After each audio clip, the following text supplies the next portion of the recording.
जय हिंद दोस्तों, मैं कृषिदार मिश्रा आप सभी लोगों का होम क्लास चैनल पर स्वागत करता हूँ। आशा करता हूँ आप सभी लोग अच्छे होंगे।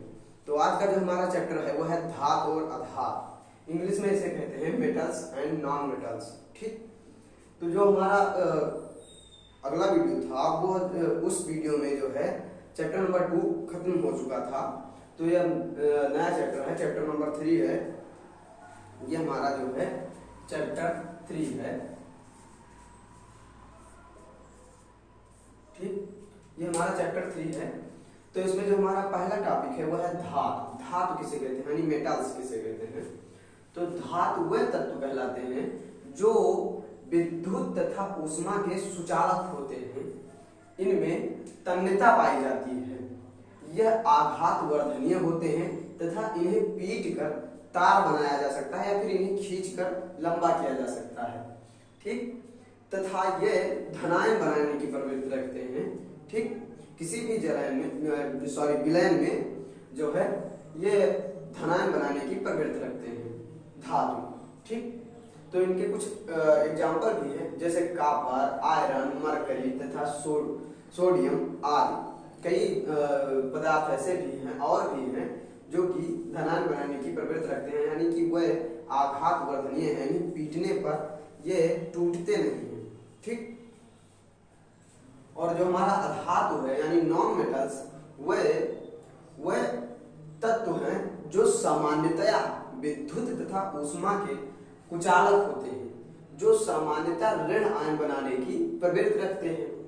ऋण आयन यानी कि इनमें जो है विद्युत हम प्रवाहित नहीं कर सकते हैं, इनके विलयन में जो है विद्युत प्रवाहित नहीं कर सकते हैं।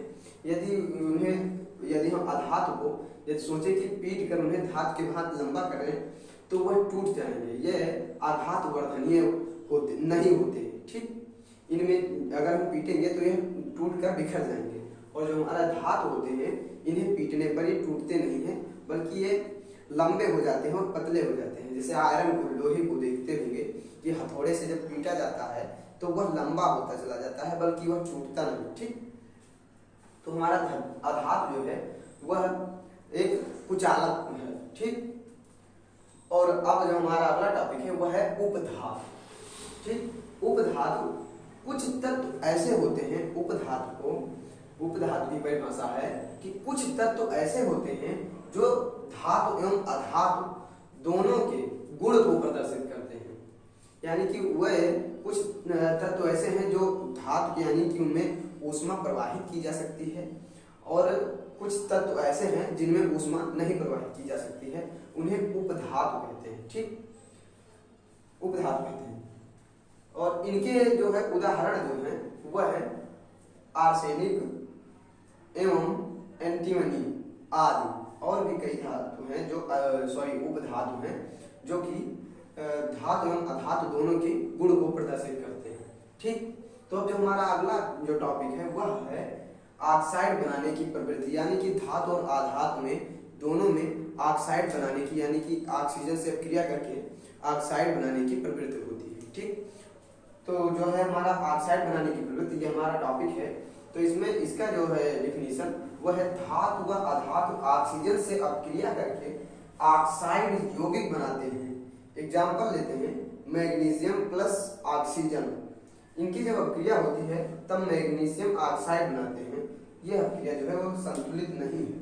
तो यहाँ पर जब हम 2 से गुणा करेंगे तो ये हमारा मैग्नीशियम 2 हो गया, इस तरफ मैग्नीशियम 1 ही है, तो यहाँ पर भी 2 से गुणा कर देंगे। ठीक, अब ये हमारी अपक्रिया जो है ये संतुलित हो गई। ठीक, अब जो हमारा अगला टॉपिक है वह हाइड्रोजन बनाने की प्रवृत्ति, यानी धातु और अधातु जो है यह हाइड्रोजन बनाते हैं, हाइड्रोजन बनाने की प्रवृत्ति रखते हैं।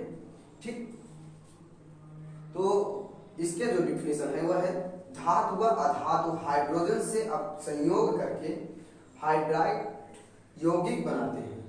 एग्जाम्पल इसका ले सकते हैं हम सोडियम प्लस हाइड्रोजन। ठीक, तो सोडियम हाइड्राइड बनाते हैं।